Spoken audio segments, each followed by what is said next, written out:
શું હવે એવો જમાનો આવી ગયો છે કે અમીર અમીર રહેશે અને જેમની જોડે પૈસા નથી એ લોકોને પૈસા માટે મહેનત આખી જિંદગી કરવી પડશે ને એના પછીની પેઢીઓએ પણ કામ કરવું પડશે? બિલકુલ નથી આવું. અગર ઓછા સમયમાં ફટાફટ પૈસા કમાવા હોય તો સેફટી બેફટી ભૂલી જવી પડે ને રિસ્કી ઇન્વેસ્ટમેન્ટ જ કરવું જોઈએ ને. હવે ઓલો 21 દિવસમાં ડબલ થાય એવા બધા ટાઈમ છે નહીં, મૂડીઓ વહી જશે. પણ સર મેં તો એવું સાંભળ્યું છે કે સેફ ઇન્વેસ્ટમેન્ટ તો જૂના જમાનામાં થતા હોય છે. એ વાત શું સાચી છે? આજના જમાનામાં પણ તમે સીટ બેલ્ટ પહેરો જ છો ને, આજના જમાનામાં પણ લોકો માસ્ક પહેરે જ છે ને, તો સેફટી તો બધા જ જમાનામાં જરૂરી જ છે. પણ એવું પણ સાંભળવામાં આવે છે કે આજના જમાનામાં એસઆઈપી જેવું રિટર્ન ક્યાંય નથી, તો ખાલી એસઆઈપી જ કરવી જોઈએ. એ વાત તો સાચી છે ને? ખાલી તમને મીઠું ભાવે તો તમે શું સ્વીટ જ ખાધા કરશો? તમને ફરસાણની પણ જરૂર છે, દાળ ભાતની પણ જરૂર છે, બધી વસ્તુની જરૂર તો છે જ ને આપણને. તો ફક્ત ઇન્વેસ્ટમેન્ટ કરીને પૈસા બચાવીને આપણે શું જનરેશનલ વેલ્થ એટલે આપણે આપણી આવનારી પેઢીઓને પણ ધનવાન બનાવી શકીએ છીએ? હા, બચત સાથે તમારે ઇન્વેસ્ટમેન્ટ કરવાનું છે. સો આ કોમ્બિનેશન બધા બહુ જરૂરી છે. તો પછી સર આ કેવી રીતે કરી શકીએ? ચાલો આગળ જોઈએ. આખો વિડીયો તમે જોશો એટલે તમને આઈડિયા આવી જશે કે આ કેવી રીતના થશે.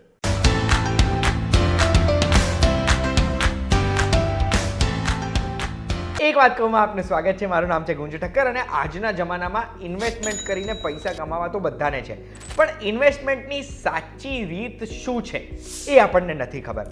ક્યાં પહેલાં ઇન્વેસ્ટ કરવું જોઈએ, ક્યાં પછી ઇન્વેસ્ટ કરવું જોઈએ, ક્યાં ઇન્વેસ્ટમેન્ટથી કેટલી આવક થવી જોઈએ, આપણા જીવનની લાઈફસ્ટાઈલ કેવી છે એની સામે આપણે કેવું ઇન્વેસ્ટમેન્ટ ક્યાં કરવું જોઈએ, આ બધા પ્રશ્નો ક્લિયર થાય એના પરથી જ નક્કી થતું હોય છે કે આપણે કઈ રીતનું ઇન્વેસ્ટમેન્ટ કરવાનું હોય. હવે આ જે બધા પ્રશ્નો છે ને એ પ્રશ્ન માટે બહુ જ ઇમ્પોર્ટન્ટ વ્યક્તિ આપણી જોડે જોડાયા છે જે આપણને આ દરેક પ્રશ્નના જવાબ આપશે. એક વાત કહું, તમે રેગ્યુલરલી જુઓ છો તો તમે એમને ઓળખતા રહેશો ને એ વ્યક્તિ છે Deepakbhai Dhabaliya. Thank you so much sir, તમે અમને સમય આપ્યો છે. સર એક ફાઇનાન્શિયલ એક્સપર્ટ છે. 28 વર્ષથી વધુ સમયથી એમણે ઘણા બધા લોકોના જીવન બદલ્યા છે. 6000થી વધુ લોકોને એમને ફાઇનાન્શિયલ ફ્રીડમ મેળવવામાં હેલ્પ કરી છે. એમનો ટાર્ગેટ છે 10 લાખથી વધુ લોકોને એમને ફાઇનાન્શિયલ ફ્રીડમ અપાવવી છે. એ સેકન્ડ જનરેશનના એવા વ્યક્તિ છે જે આ ફિલ્ડ સાથે સંકળાયેલા છે. એમના પછીની જનરેશન એટલે એમના દીકરી પણ આ ફિલ્ડ સાથે સંકળાયેલા છે. સર એક ઓથર પણ છે. બહુ જ મોટા મોટા લોકોની સાથે એમણે વર્કશોપ્સ પણ કન્ડક્ટ કરેલી છે અને બહુ જ બધા લોકોના જીવન બદલ્યા છે. એક વાત કહુંના માધ્યમથી પણ ઘણા બધા વિડીયોઝ એમણે આપણી સાથે કર્યા છે અને એ વિડીયોઝમાં પણ ઘણી બધી ઇન્ફોર્મેશન આપી છે જે વિડીયોઝની લિંક મેં ડિસ્ક્રિપ્શનમાં મૂકી છે. આજની વિડીયોનો ટોપિક છે કે ઇન્વેસ્ટમેન્ટ કઈ રીતે કરવું જોઈએ જે ઇન્વેસ્ટમેન્ટથી આપણે જનરેશનલ વેલ્થ બનાવી શકીએ. તો એ પ્રશ્ન જ હું સરને પૂછું છું કે શું આપણે એવી રીતે પૈસા બચાવીને બચત કરીને ઇન્વેસ્ટમેન્ટ કરી શકીએ જેનાથી જનરેશનલ વેલ્થ બને? આને આપણે થોડું વિસ્તારમાં જોઈએ કે આજે મેં જોયું છે કે આજે લોકો છે ને જનરેશન ટુ જનરેશન સ્ટ્રગલ કરે છે. સો મારા ફાધરે પણ બહુ મહેનત કરી અને ડિગિંગ કર્યું અને પૈસા કમાણા, પૈસા વાપરા અને પછી મારે પણ એ જ કરવાનું ને મારા છોકરા પણ એ જ કરશે. તો મેં બહુ બધું ચિંતન અને મનન કર્યું કે ભાઈ આવું કેમ થાય છે. તો એ થયા પછી મને એ આઈડિયા આવ્યો કે મિડલ ક્લાસ કેમ રહે છે, કે ત્યાં આગળ એને સ્ટ્રગલ કેમ કરવું પડે છે પૈસા માટે, કારણ કે ફાઉન્ડેશન સ્ટ્રોંગ નથી. અને આ ફાઉન્ડેશન સ્ટ્રોંગ ન હોય તો ત્યાં આગળ આ બધી વસ્તુઓ થવાની જ છે. તો અહીંયા આગળ ફાઉન્ડેશનને સ્ટ્રોંગ કરવા માટે શું કરવું જોઈએ, તો અમે કોન્સેપ્ટને કોઈન કર્યો અને મેં શીખો પોતે જે મારા ગુરુ છે એમની પાસેથી, અને એને કહેવાય છે ફાઇનાન્શિયલ પિરામિડ સ્ટ્રક્ચર. તો સર આ ફાઇનાન્શિયલ પિરામિડ સ્ટ્રક્ચર જે તમે કોન્સેપ્ટ રેડી કર્યો છે ને એની તો આપણે વાત કરીએ, પણ એ પહેલાં મારે જાણવું છે કે લોકો પર્સનલ ફાઇનાન્સીસનું જ્યારે પ્લાનિંગ કરતા હોય છે ત્યારે કઈ કઈ ભૂલો વધારે કરતા હોય છે? આજે લોકોને જોવામાં આવે છે કે લોકોને ફોમો થઈ ગયું છે. ફોમો એટલે શું છે? Fear of missing out. તો આજે બજારમાં શેરબજાર જોઈએ તો શેરબજાર આજે ગુલાબીમાં છે કે છેલ્લા 10 વર્ષથી એટલું બધું સરસ રિટર્ન આપ્યું છે કે લોકોના 3 વર્ષમાં પૈસા ડબલ થઈ ગયા છે. તો લોકોએ જેને ઇન્વેસ્ટ નથી કર્યું તો એ લોકોને એમ થાય છે કે ભાઈ મેં તો કાંઈ મિસ કર્યું જ છે. તો એના લીધે શું છે, એ લોકો પણ પૈસા લઈને રેડી ઊભા થઈ ગયા છે કે મારા પણ પૈસા ઇન્વેસ્ટ કરો અને મને પણ ડબલ કરી આપો. તો અહીંયા આગળ શું છે કે જે ઇન્વેસ્ટમેન્ટનું વિજ્ઞાન છે એ જોવામાં આવતું નથી અને લોકો જે છે આવી રીતના દોડાદોડી કરે છે જેવી રીતના સિઝન આવે છે એવી રીતના. તો એ એસેટ ક્લાસમાં એને ઇન્વેસ્ટ કરવું હોય છે. આમાં નો ડાઉટ કે ટૂંકા સમયમાં સારો એવો પ્રોફિટ થઈ શકે છે, પણ લાંબા ગાળાની ઇમારત નથી બની શકતી. હા, એટલે એનું ઉદાહરણ હું આપું. 2010 થી 2019 સુધી શેર બજારે 8-9% જ રિટર્ન આપ્યું છે. 2019 થી 2024 સુધી કદાચ 2 કે 3 ઘણું થઈ ગયું. એટલે પેશન્ટલી ઇન્વેસ્ટ કર્યું હોય તમે લાંબા ગાળામાં તો જ તમને રિટર્ન મળે, એવું જરૂરી નથી કે 4-5 વર્ષમાં જ થઈ જાય. આ રિટર્ન માટેની તૈયારી શેરબજાર વર્ષોથી કરી રહ્યું હતું. હવે સર, આ ફાઇનાન્શિયલ પિરામિડ ઉપર આવીએ છીએ, તમે તૈયાર કરેલી છે. આ ફાઇનાન્શિયલ પિરામિડની શરૂઆત, એટલે જે ફાઉન્ડેશન તમે કીધું એ સ્ટ્રોંગ જોઈએ, એ શરૂઆત હું કઈ રીતે કરી શકું? ફાઇનાન્શિયલ પિરામિડમાં આજે જુઓ તો 4 સાઇડ છે. સો અમે લોકો કહીએ કે ફાઇનાન્શિયલ પિરામિડની 4 સાઇડ છે. તો એક સાઇડને અમે કહીએ ફાઇનાન્શિયલ પિરામિડ સ્ટ્રક્ચર, એની બીજી સાઇડ આવે છે ફાઇનાન્શિયલ પ્રાયોરિટીઝ, ત્રીજી સાઇડ આવે છે 3 ડાયમેન્શન ઓફ એસેટ્સ, અને ચોથી સાઇડ આવે છે 3 નેચર ઓફ એસેટ્સ. તો સૌથી પહેલાં મારે શું કરવું જોઈએ? તો મારે પિરામિડને કન્સ્ટ્રક્ટ કરવાનું છે. હવે ફાઇનાન્શિયલ પિરામિડની અંદર પાછી 5 વસ્તુ આવશે. તો સૌથી પહેલાં મારે શું કહેવાનું? મારું પિરામિડ કેવી રીતના બનવું જોઈએ? હવે એ બનાવતા પહેલાં આપણે પિરામિડને સમજીએ. તો પિરામિડની સૌથી ખાસ વાત એ છે કે આ વર્લ્ડનું સૌથી સ્ટેબલ સ્ટ્રક્ચર છે. હવે આ પિરામિડને તમે જોયું હશે ને આપણે સાંભળ્યું છે ઇજિપ્તમાં પિરામિડો છે, તો ત્યાં આગળ તમે જોશો તો એનો બેઝ બહુ મજબૂત છે, અને બેઝ મજબૂત હોવાના લીધે ક્યારે પણ આ જે અર્થક્વેક આવે છે તો પણ એ પિરામિડમાં કાંઈ થતું નથી. પણ આપણે એમ જોઈએ છે કે આપણી લાઈફમાં જ્યારે અર્થક્વેક આવે છે, મતલબ ફાઇનાન્શિયલ ડિફિકલ્ટી આવે છે, તો આપણું આખું સ્ટ્રક્ચર નીચે પડી જાય છે. અને એ સ્ટ્રક્ચર કેમ નીચે પડી જાય છે? કારણ કે મેં બેઝ બનાવ્યો નથી. તો આ બેઝ બનાવીને કરવું જ્યાં આગળ, તો બેઝ કેવી રીતના બનાવવો જોઈએ તો એ આપણે ચર્ચા કરીએ. અને બેઝ જેટલો મજબૂત હશે, તો આજે સમજો આપણે એક એક્ઝામ્પલ લઈએ ભુજ ખલીફાનું, તો 200+ માળ છે ત્યાં આગળ, તો ફ્લોર આટલા બધા છે, તો તમે વિચાર કરો કે આજે કેટલું ડીપ નીચે ગયું હશે, એનું ફાઉન્ડેશન કેટલું સ્ટ્રોંગ થયું હશે. તો મારે સમજો કે ફાઇનાન્શિયલી, અને એક નક્કી કરી લ્યો આજે કે આ તમારું જનરેશન છે ને, એ લાસ્ટ જનરેશન પૈસાથી સ્ટ્રગલ કરતું હશે, નેક્સ્ટ જનરેશનને પૈસાથી સ્ટ્રગલ નથી કરાવવું. અને જો તમારે એવું કરવું હોય તો તમારે આ લાઈફમાં પિરામિડનો કોન્સેપ્ટ લાવવો પડશે. તમે ગમે તેટલું એને અચીવ કરો, નેક્સ્ટ જનરેશનને એની લિટરસી આપવી પડશે, અને એને કહેવું પડશે મેં આટલું કન્સ્ટ્રક્ટ કર્યું છે, હવે બેટા તું આગળનું કર.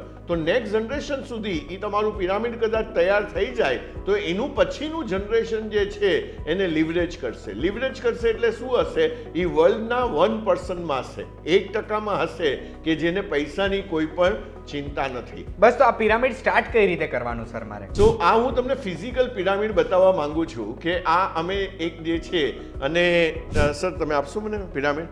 તો આ હું પિરામિડ, એકચ્યુઅલી આ પિરામિડ મારા હર ક્લાયન્ટના ટેબલ ઉપર હોય છે, અને એ લોકોનું ફોકસ આની ઉપર રહે છે. સો અહીંયા આગળ સૌથી પહેલાં આ પિરામિડ જે છે બ્લેન્ક હોય ત્યારે આવી રીતના દેખાય કે આવી રીતના હોય.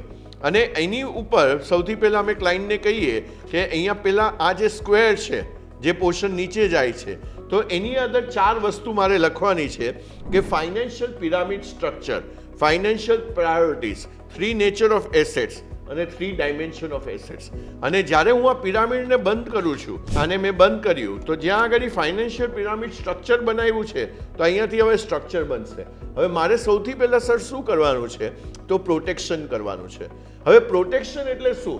તો પ્રોટેક્શન એટલે મને 5 ટાઈપના મેઇન પ્રોટેક્શન કરવાના છે. સૌથી પહેલાં લાઈફ ઇન્સ્યોરન્સ, બીજું મેડિક્લેમ, ત્રીજું ક્રિટિકલ ઇન્સ્યોરન્સ, ચોથું પર્સનલ એક્સિડન્ટ, અને મારું ઘર જો બહુ મોંઘું હોય અને મેં ઇન્ટિરિયર કર્યું છે તો હોમ ઇન્સ્યોરન્સ. તો આ 5 ટાઈપના મેં પ્રોટેક્શન કરી લીધા, તો મેં બેઝ બનાવી દીધો.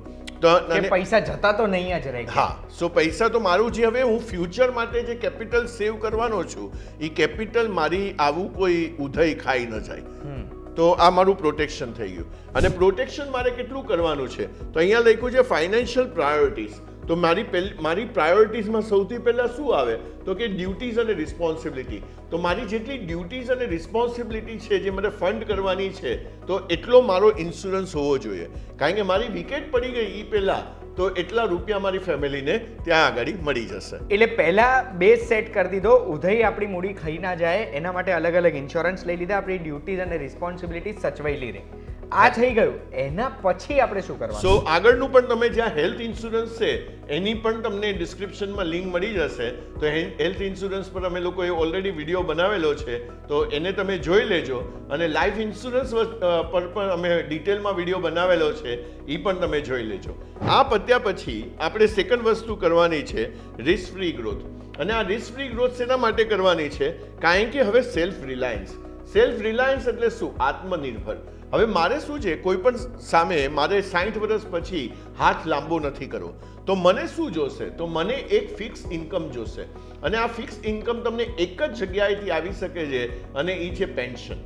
અને એ પેન્શન આપણે હવે સમજો, મને કોઈએ પેન્શન પ્રોવાઈડ નથી કર્યું, નથી ગવર્મેન્ટે કર્યું, નથી મારી કોઈ કંપનીએ કર્યું, કારણ કે હું જોબ નથી કરતો અથવા જોબ કરું છું તો ત્યાં પેન્શન અવેલેબલ નથી. તો હવે મારે શું કરવું પડશે? મારું પોતાનું પેન્શન મારે પોતે ક્રિએટ કરવું પડશે. તો હું જ્યારે આ પેન્શન કરું છું ક્રિએટ, હવે આની અંદર શું છે કે આ ફાઉન્ડેશન બનાવી રહ્યા છે. હવે આની અંદર તમે કેલ્ક્યુલેશન નહીં કરતા મને કેટલા ટકા રિટર્ન આવે છે, કારણ કે તમે કોઈ પણ કન્ટ્રીમાં, ડેવલપ કન્ટ્રીમાં જશો તો ત્યારે તમે ગવર્મેન્ટને ટેક્સીસ આપો છો, ત્યારે એ તમને સોશિયલ સિક્યોરિટી પ્રોવાઈડ કરે છે. તમારી કોઈ પણ કંપની તમને પેન્શન આપે છે આજે, તો એની અંદર તમે કોન્ટ્રીબ્યુટ કરી રહ્યા છો, ત્યારે તમને એ પેન્શન મળે છે.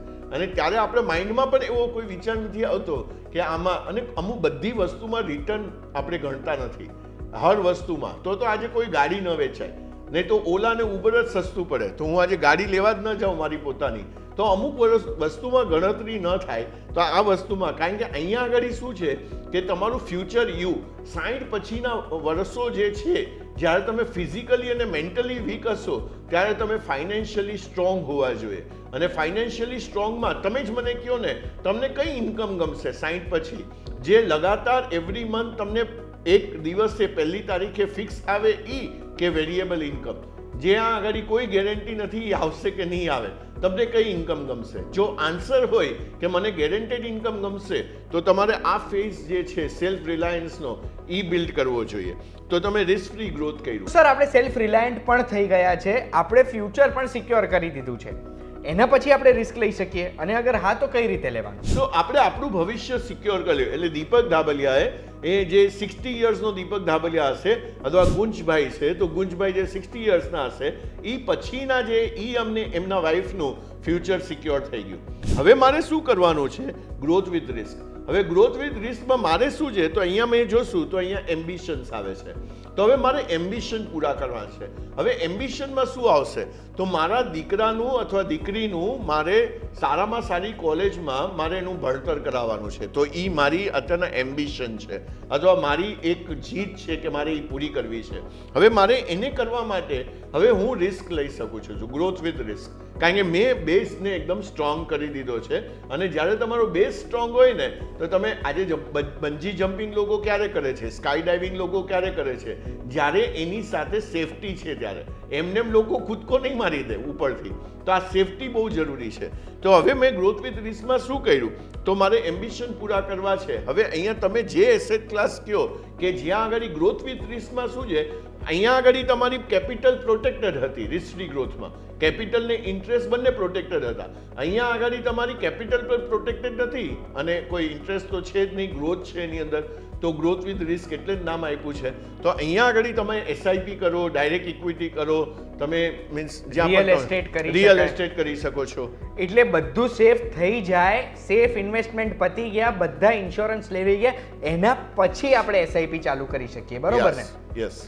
હવે આમાં નહીં તો એમ પણ કરી શકાય અહીંયા આગળ કે મેં પ્રોપોર્શનેટ કરી દેવાનું, કે ભાઈ આજે હું આટલા પ્રપોર્શનમાં, તો મેં અલગ અલગ જે છે એ ઝાડ બનાવી દીધા, અલગ અલગ પીગી બેંક બનાવી દીધી, અલગ અલગ ગોલ માટે, અને એની અંદર મેં પ્રપોર્શનેટ ઇન્વેસ્ટમેન્ટ કરવાનું ચાલુ કરી દીધું. તો આવી રીતના પણ કરી શકાય, પણ એ કેસ ટુ કેસ આપણે કરશું, કે જે કેસ હશે, જેની ઇનફ્લો કેટલો છે, જેની ઇન્કમ કેટલી છે, એના એક્સપેન્સ પેટર્ન શું છે, એની હેબિટો શું છે, આ બધા વસ્તુ પર આધારિત રાખે છે. હવે સરને તો હું બીજા પ્રશ્ન પૂછું છું, પણ આટલે સુધીનો વિડીયો જોઈને જો તમને પણ તમારા લાઈફમાં ફાઇનાન્શિયલ પિરામિડને ઇન્સ્ટોલ કરવો છે, અને સરને કોઈ પણ પ્રશ્ન પૂછવો છે કે પછી કંઈક સમજવું છે, તો સ્ક્રીન ઉપર દેખાય છે એ વોટ્સએપ નંબર ઉપર વોટ્સએપ કરજો. ડિસ્ક્રિપ્શનમાં મેં નંબર બી લખેલો છે, એક લિંક પણ છે, લિંક ઉપર ક્લિક કરશો એટલે ઓટોમેટિકલી વોટ્સએપ ખુલીને એ ચેટ ખુલી જશે, જેમાં તમે તમારી માહિતી મોકલજો, તો સરની ટીમમાંથી કોઈને કોઈ તો તમારી સાથે સંપર્ક કરશે અને તમારા બધા પ્રશ્નનો જવાબ આપશે. સર, હવે આગળ હું તમને એ પૂછવા માંગુ છું કે ઇન્વેસ્ટ કરતી વખતે કઈ કઈ વસ્તુઓ ચેક કરવી જોઈએ ને કેવું હોવું જોઈએ આપણું ઇન્વેસ્ટમેન્ટ? ઇન્વેસ્ટમેન્ટ કરતી વખતે આપણે એ જોવું જોઈએ, અને અમે લોકો પિરામિડમાં કહીએ છીએ 3 ડાયમેન્શન ઓફ એસેટ્સ. તો સૌથી પહેલાં તો તમારે એ જોવું જોઈએ કે ભાઈ હું જેમાં ઇન્વેસ્ટ કરું છું તો આ 3 વસ્તુ કઈ છે? તો સેફટી છે, કે મારા એ ઇન્વેસ્ટમેન્ટમાં સેફટી છે, પછી લિક્વિડિટી છે અને રિટર્ન છે, જેને ઈલ્ડ કહીએ. તો આ ત્રણેય વસ્તુ, પણ આ ત્રણેય વસ્તુ ગુંજભાઈ એક જ પ્રોડક્ટમાં નહીં મળે. હવે સમજો હું ઇક્વિટી કહું છું, તો ઇક્વિટીની અંદર આજે મને સેફટી નથી, કારણ કે એ સબ્જેક્ટ ટુ માર્કેટ રિસ્ક છે. આજે એની અંદર લિક્વિડિટી છે, તો હા સબ્જેક્ટ ટુ લિક્વિડિટી છે, અને એની અંદર રિટર્ન છે, હા સબ્જેક્ટ ટુ રિટર્ન છે. પણ આજે હું એફડી કહું છું, તો એફડી અંદર સેફટી છે, લિક્વિડિટી છે, પણ રિટર્ન નથી. તો મારે શું કરવું પડશે? પ્રોડક્ટ મિક્સ કરવું પડશે.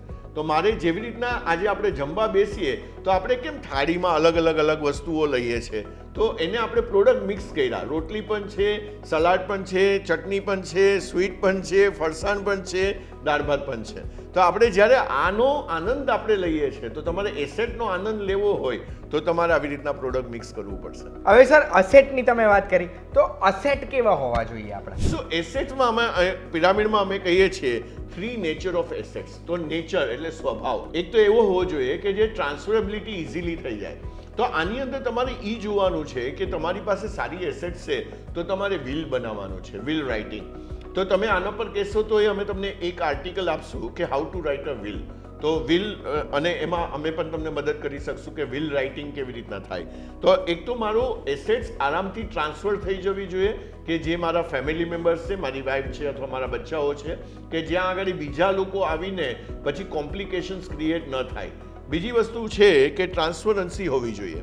તો મારા ફેમિલી મેમ્બરને એ એકદમ ટ્રાન્સપરન્સી હોવી જોઈએ. ટ્રાન્સપરન્સી એટલે બાયર અને સેલર બધાને વસ્તુ ખબર છે, ભાવ નક્કી થયેલા છે, તો એની અંદર ત્યાં આગળ ઝીકઝીક ન થાય. અને ત્રીજી વસ્તુ છે ગ્રાન્યુલારિટી. ગ્રાન્યુલારિટી એટલે શું છે? તો એસેટ્સમાં સમજો કે ભાઈ આજે મારી પાસે રિયલ એસ્ટેટ છે અને 2 કરોડનો પ્લોટ છે અને મારી 20 લાખ રૂપિયાની મારી રિક્વાયરમેન્ટ છે, મારા છોકરાને એજ્યુકેશન માટે પૈસા આપવાના છે, તો આ 2 કરોડના પ્લોટમાં ગ્રાન્યુલારિટી નથી. ગ્રાન્યુલારિટીનો મતલબ એ છે કે હું એનો કોઈ પીસ નહીં કરી શકું. ગ્રાન્યુલ એટલે અલગ પીસીસ, તો એ હું એને નહીં કરી શકું. પણ મારી પાસે 2 કરોડના ઇક્વિટી છે, તો હું 20 લાખ રૂપિયા એમાંથી વિથડ્રો કરીને આપી શકીશ. તો મારે એ જોવાનું છે. તો એસેટ પ્રમાણે, તો આમાં અમે રૂલ કહીએ છીએ કે purpose must decide the choice. તો તમારે પર્પઝ પ્રમાણે એસેટને બિલ્ડ કરજો, અને આની અંદર તમે મિક્સ કરશો કોમ્બિનેશન, તો તમારું અહીંયા સુધી જે આપણે કહીએ છીએ કે લેગેસી, તો લેગેસી મૂકીને જવાનું છે દેશ માટે અને આપણા ફેમિલી માટે. તો બંને માટે આપણે ઉપયોગી થઈએ. તો આ પિરામિડ ઇન શોર્ટ તમને શું મદદ કરશે? તો તમારા પોતાને પણ રિલીફ થશે અને તમને પીસ ઓફ માઇન્ડ રહેશે, અને તમે આખી લાઈફને મેટિક્યુલસલી પ્લાન કરી શકશો. વાવ! તો સર મારો પિરામિડ કમ્પ્લીટ થયો એ કેવી રીતે કહેવાશે, ક્યારે કહેવાશે? સો આ તો લાંબી પ્રોસેસ છે. તો તમારો પિરામિડ જ્યારે કમ્પ્લીટ થાય છે કે જ્યારે આપણે સ્ટેજ વાઇઝ જઈએ છીએ કે મેં ડ્યુટીઝ અને રિસ્પોન્સિબિલિટી પૂરા કર્યા, મેં સેલ્ફ રિલાયન્સ પૂરું કર્યું, મેં એમ્બિશન્સ ઉપર કામ કરવાનું ચાલુ કર્યું, અને મેં લેગેસી. તો આ બધી વસ્તુઓ મેં જ્યારે 1 by 1 હું પૂરી કરી રહ્યો છું, મારું વિલ રાઇટિંગ પૂરું થઈ ગયું, ત્યાં આગળ મારી ફેમિલીને ખબર છે કે ભાઈ આટલી એસેટ્સો ટ્રાન્સફર થશે પછી. તો આ બધી વસ્તુઓ જ્યારે આપણે એ કહીએ કે ભાઈ આ બધી વસ્તુઓ કમ્પ્લીટ થઈ, ત્યારે મારું પિરામિડ કમ્પ્લીટ થયું. પણ એ તો આપણે એમ કહીએ કે ભાઈ બહુ મોટી પ્રોસેસ છે અને જલ્દી આ પૂરું થવાનું નથી. It will take some time, કારણ કે પહેલી વાર આપણે આ કોન્સેપ્ટને પણ તમે કદાચ જોઈ રહ્યા છો, અને આ પહેલી વાર તમે આ કોન્સેપ્ટ ઉપર કામ કરશો. એટલે હું તો એવી જ આશા રાખું છું કે આ લઈ શકું સર. આ પિરામિડ છે, આ પિરામિડ તમે અને હું આપણે બધા કમ્પ્લીટ કરીએ સર, અને આ પિરામિડ કમ્પ્લીટ કરીને આપણી આવનારી પેઢીને આપણે જનરેશનલ વેલ્થ આપી શકીએ.